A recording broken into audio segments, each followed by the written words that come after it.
good morning, and good morning. How are you? Yes, I came in a little bit late this morning.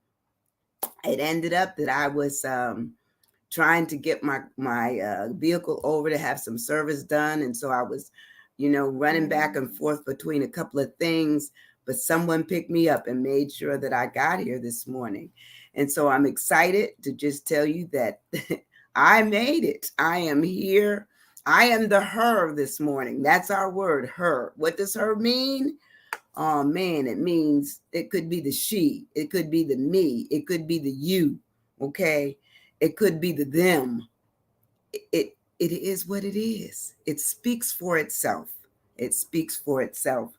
And so this morning, I've done this poem before. It's by Langston Hughes, and it's the mother to son. Sometimes we mothers, just like you children, we come without instructions. We don't know all the things we need to do or say or be. We get kind of confused as to what our role is. And in that just says that maybe we better read something, or we better listen more, or we better, just be quiet and let, this honesty, this reliance to come into us. And we don't even know how it's going to do, but it does. Okay. And so this is by Langston Hughes, and it's a mother to son. And it says, well, son, I'll tell you, life for me, it ain't been no crystal stair. It's had tacks in it, and splinters, and boards torn up, and places with no carpet on the floor, bare. But all the time I've been a climbing on, and reaching landings, and turning corners, and sometimes going in the dark. So, boy, don't you turn back. Don't you set down on those steps, 'cause you finds it's kind of hard. Don't you fall now, for I still going, honey. I'm still climbing. And life for me, it ain't been no crystal stair. Think about that. Life for me, life for all of us as women who may have raised children, or who may not even know who was the one who gave us our birth passage here. We may not know them, but we may know an auntie. We may know somebody from our church. We may know somebody in the neighborhood who took an interest in us. Someone stood up for us and helped us understand the importance of motherhood, the importance of womanhood, the importance of sisterhood. That's how it's done. That's how it's done. Good morning, Joan. Good morning, Gloria. Good morning, Marion. Hey, everybody. Hey, hey, hey. Glad to see you. Just giving you a little bit of Langston. Langston just lays it down.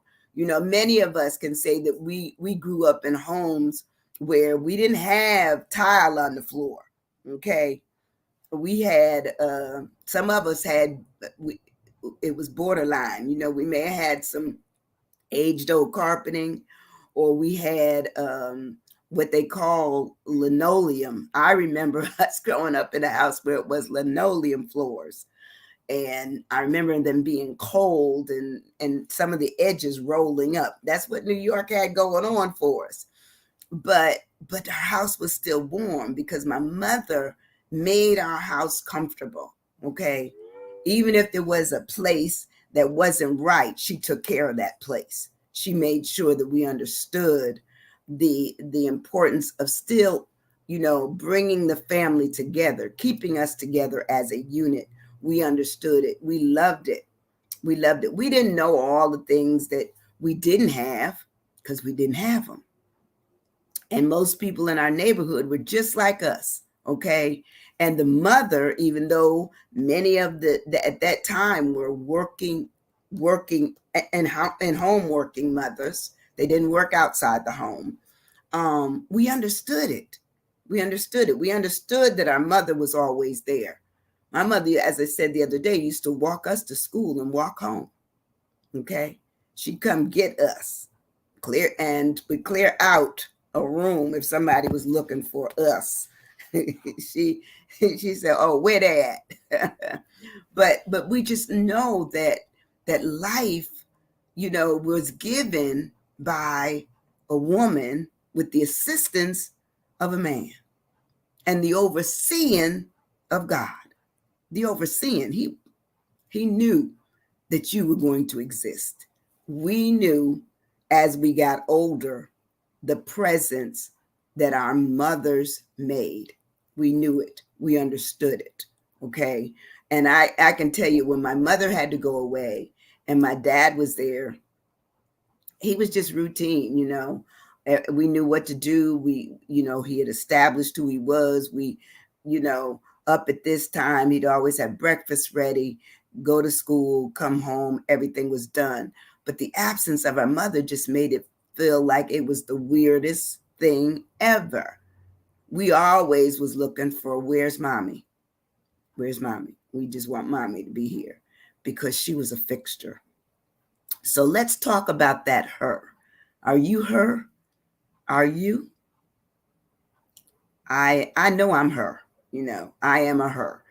Okay, and it says her, used as an object of a verb or preposition to refer to a female person or an animal previously mentioned or easily identified.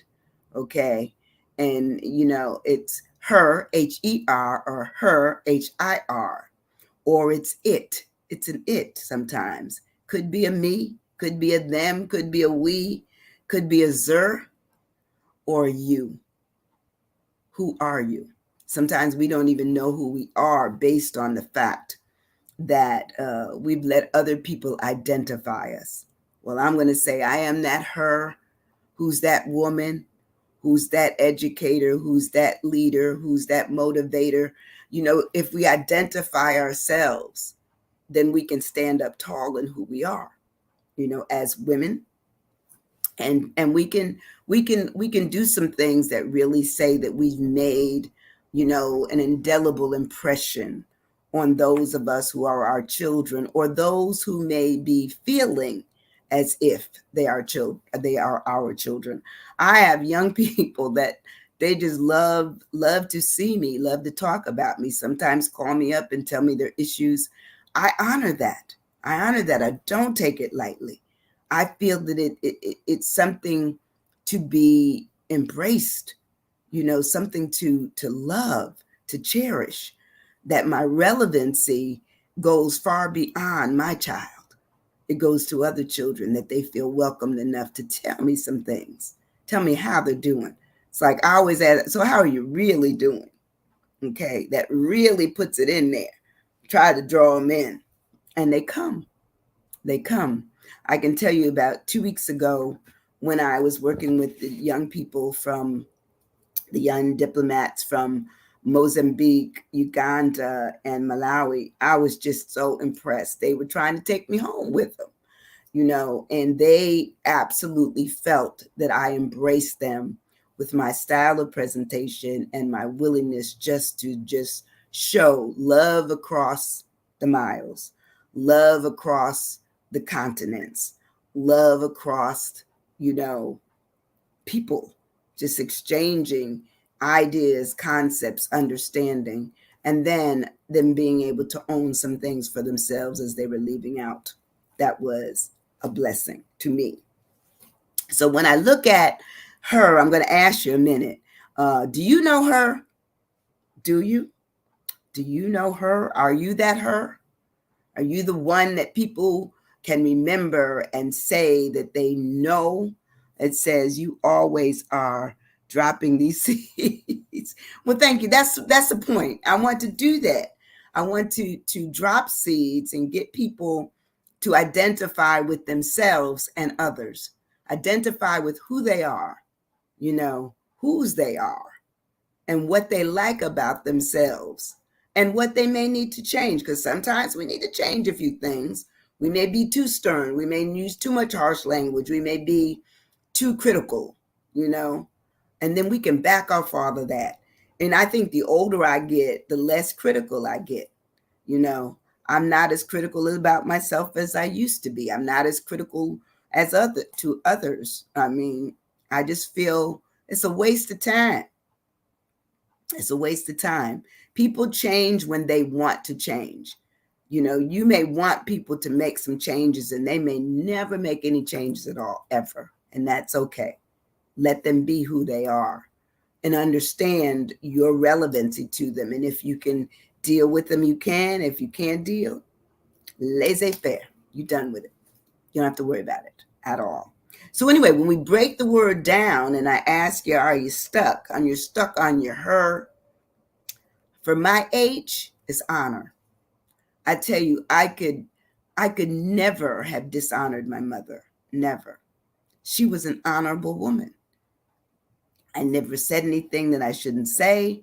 I didn't do the things that I know she would be, a big objecting to.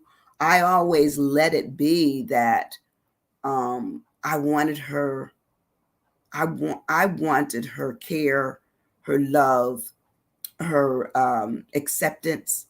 And I believe that our mothers are probably one of the big things in our lives that we want all of those things from. We want it. And how do we get it? Is when we honor them, when we're not disrespectful. So for me, what is honor? What do you have for your H? What do you have for your H? My H is honor. I want to honor her. It says high respect. Hierarchy. Okay, that's a good word. That's a great word. Understanding how things level up. Who's first, who's second, who's up on top. I like that. That's a great word.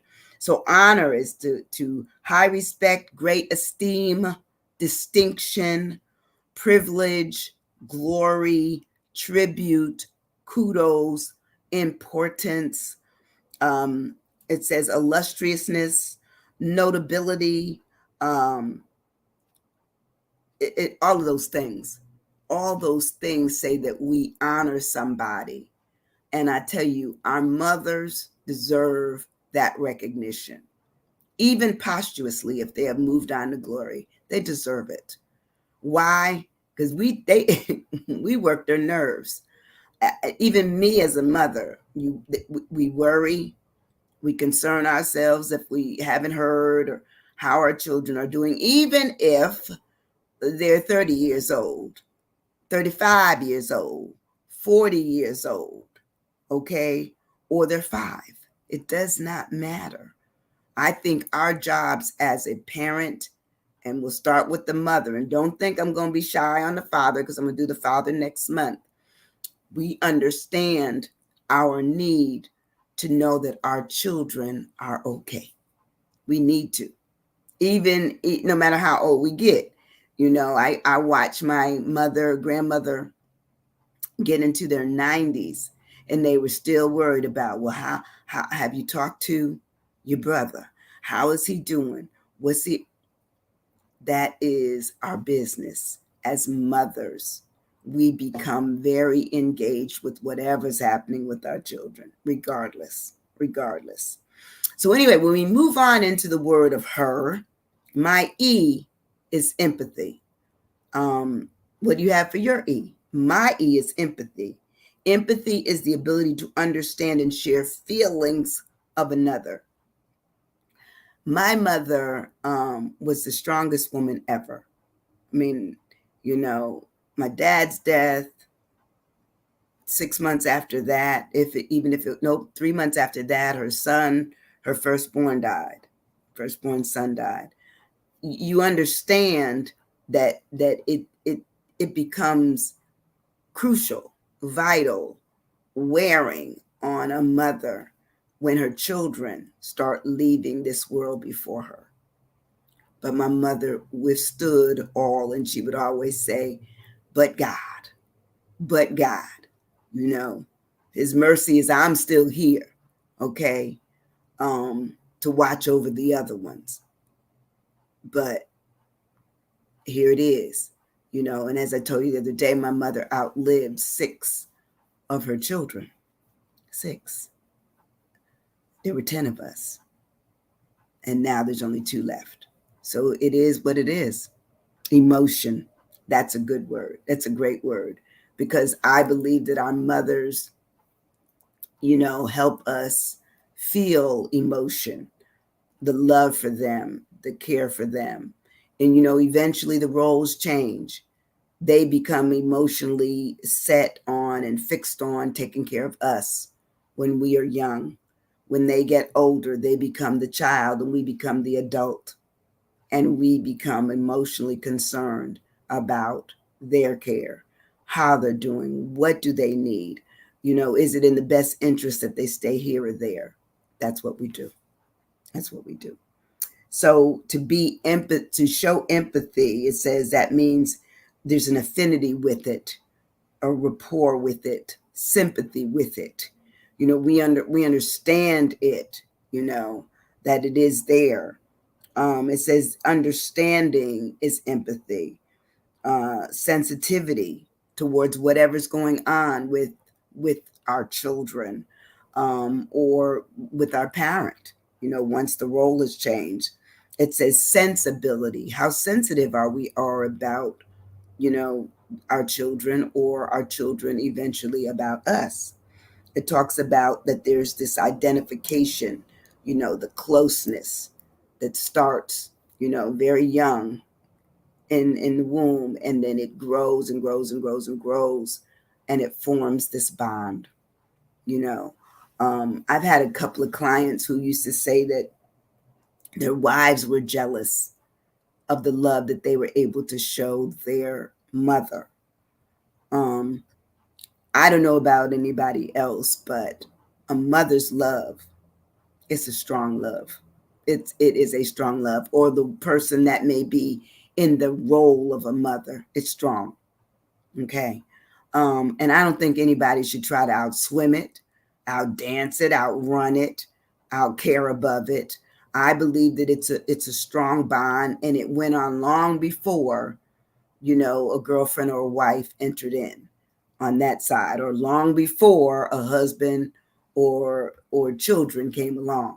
It is what it is, the grandchildren. Um, it is, it's just a love that is there. It is just there.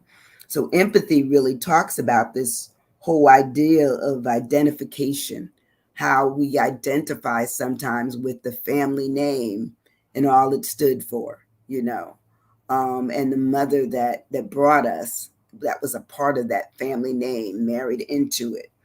And sometimes your mother may not have the same name as you, meaning that she ended up marrying again after divorce or death of her previous husband. You just never know. But the bond itself had nothing to do with the names. The bond itself was the bond. When you're bonded, you're just bonded. Okay. So empathy also talks about the mindedness, the fact that you tuned in to this individual, the togetherness, the closeness, and the chemistry. That chemistry is it. I used to, at one time, and this is an admission. At one time, I thought I could never live my life without my mother. Period. I thought that. I just remember it being such a strong hold on me, and as I got older and was, more able to handle everything, for myself, I realized how much I learned from this woman who now was starting to look more frail, more more needy, more childlike.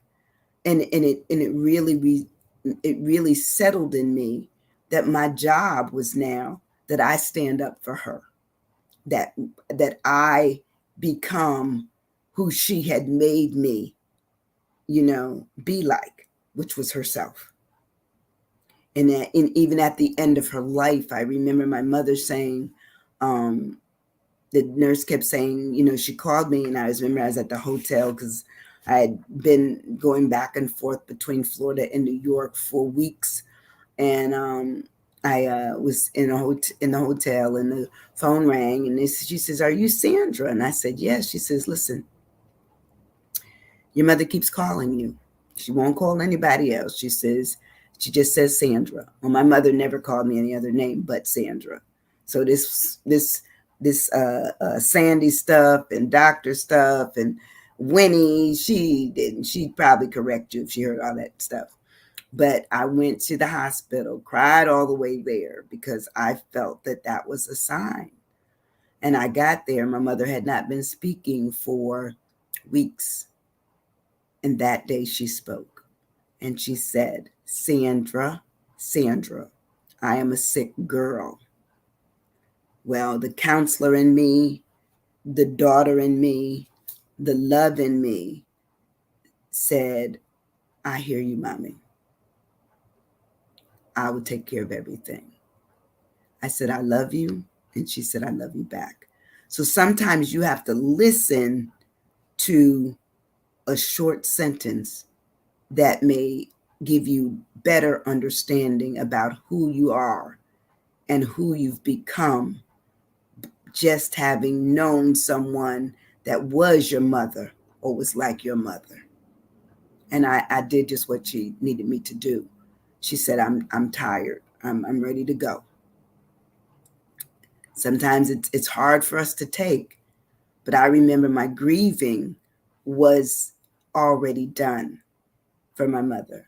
That's because the year before, actually 3 months before, when she's really started going down, I paid attention to it. And I said, you know what? Once my mother, and they told her that she couldn't stay by herself anymore. That was it. That's when my grieving began.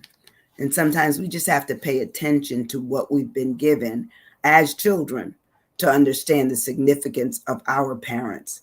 It says, since my mom has been gone, her spirit lives within me through dreams, memory, and forever love. Me too, Joan. I can attest to that. I think any of us who have lived long enough without our mothers, we know that it was granted that eventually we will be all right, but we will be all right living with what we knew about them, what we gained from them, and how they will visit through our dreams, or through, sometimes I can be around here just doing things. In fact, I made somebody some sweet potatoes recently, and I was right in the mode, just like how my mother made candied sweet potatoes.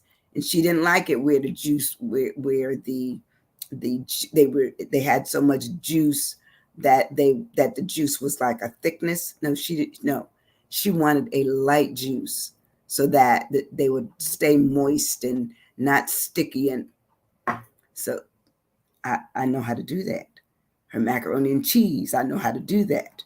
Her fried chicken, I know how to do that. So we get things, we've really been enriched having who we had as a mother, or a mother figure. I never take it lightly that everyone had the same experience, because we may not have gotten it directly from our mother, but it could have been from somebody else that equally stood in the gap. And that's a wonderful thing.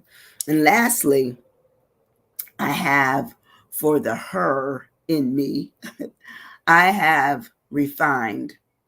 That's for my R, refined. And refined to me is who I thought my mother was. My mother was classy, the best dressed, person ever. That was her thing. Dress me up. Let's go out. Let's look a certain way. That was my mother. And I can honestly say that I love that about her, because it taught me as a young girl that didn't have the money, but I still had style. I don't know how you can end up. And even though I was probably 100 pounds, heavier then than I am now, I always needed to dress the part. Always. Reliable. Oh, a wonderful word. A wonderful word, reliable. Our parent, that mother, was reliable, absolutely. I felt my mother was a refined woman. It says purified and pure, not to this and the the instance where I knew her past. I didn't have to know her past. It did not matter. There was no judgment from me, you know. I could care less, you know. So sometimes we have to decide that what we know or what we don't know matters or doesn't matter. It didn't matter to me. I felt my mother was a fine woman. It says pure, clarified, clear. I felt my mother was very clear about how she lived her life, you know, how she lived her life. Whatever happened long before I was born, okay. But she made sure that whatever we saw as children, it was okay to talk about, whatever it was. It says that they're strained and sifted, filtered, you know, it says they're distilled. You know, I believe that my mother understood what she went through in the past, you know, was out of her. You know, it was gone. She lived through it. That's all of us. We've all been through probably some things that we would like to say we didn't go through, but we did. That was our go through.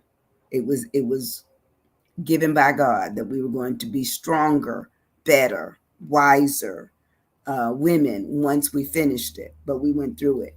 And it says that it helped us concentrate on what we needed to do going forward. We processed it through whatever that process was. Maybe it was, you know, years of trouble. Maybe it was nights of crying. Maybe it was, you know, just doubt and depression. You know, all those things are a part of what people go through. But nonetheless, we lived and we got through it and we made it to the other side. It says righteousness. Oh, yes, I like that. Growing up, my mother could do no wrong. She was my everything, my example of God. Me too. Me too. I agree with that, Lavender. Lily was unstoppable. You know, I was telling somebody yesterday that she would the people, even though we didn't know the South because we lived in New York. And I just remember in particularly that the lady across the street called us a bad name, and we heard it. And she said, "Get out the street." And she yelled at us, and we all scattered out the street, all four of us. My mother said, "You get back out there." And, you know, we're panicking, thinking, what we're going to do? We're going to listen to her up in the window, or we're going to listen to my mother. We were going to listen to our mother because Lily meant business. And then Lily went over and started telling that woman what she needed her to do and letting her know what she felt about her. And we were like in awe, thinking Lily ain't scared. Never was. Protecting her children. Never was. She would give you Lily language. Y'all know what I'm talking about. Only when necessary. But for the most part, she kept it together. She kept it together. But anyway, she was refined. She was polished. When my mother would go in rooms with people, they felt as if she was a college graduate because she used good language, correct sentences, and, you know, gave pause and, you know, posed a little bit and was basically a pretty woman. I watched that. I relished in that. I realized that being who you are in yourself makes you a wonderful example of whoever comes after you. You know, even if my child never becomes a doctor, no problem, or a singer or writer, anything that I've done, I don't care. But I want to say that I've built enough in her that she sees the character, that she sees the willingness to extend to others of love and kindness and care. I got that from Lily. I got it from Lily. Sometimes to a fault, because Lily probably would already cut it off by now. But, you know, I had my dad in me too, and my dad was even more kind, more loving, more caring than Lily. And Lily was, we used to feed And that's when you weren't even scared back then. My mother would give us food to take to the homeless people, which weren't far from our house in New York, but we would take them food and nothing ever happened to us. I mean, they were good, people that were homeless, or they were good people that were traveling, the rails. They were rails people, but my mother never saw them as being bad, you know, and she taught us that if you have something to give it. If you have something to show it. If you have some place to be with others, be there. Show up, care, okay? And love will be returned. And I tell you, it has done that throughout my life, all based on that woman, that her, that her, that her. Listen, that's my lesson for today. I hope you enjoyed it. I'm excited. I got one more day this week, which will be Friday, the day before my birthday. I am going to be her on Saturday, the birthday girl, and I do have a luncheon planned um, at Caxton Flights in the city here. It's a mother-daughter thing, so my daughter is going to go with me, and I'm excited about that. And then after that, I'm just going to kind of hang out with some friends, really do much of nothing, just enjoy my life, enjoy the fact if Lord says I'm going to see this birthday, I'm going to party on it a little bit. And then Sunday, I'll go to church. Sunday evening, I'll go to the Blues on the Bay, which is music downtown. And my favorite group is going to be playing Nobius. So I'll be down there. I'm going to dance a little bit Sunday night. So anyway, if y'all see me, say happy birthday, party on, Mom. I'm going to do it. Party on, birthday, Mom. All right. You all have a wonderful day. Find somebody that if your mom's gone, mine is too, find somebody to tell them happy Mother's Day, wish you well, big hug. And if you can give them a little something like a flower or a card, I tell you, it certainly will put a smile on their face. You all have a wonderful day. I will see you on Friday. Be safe out there.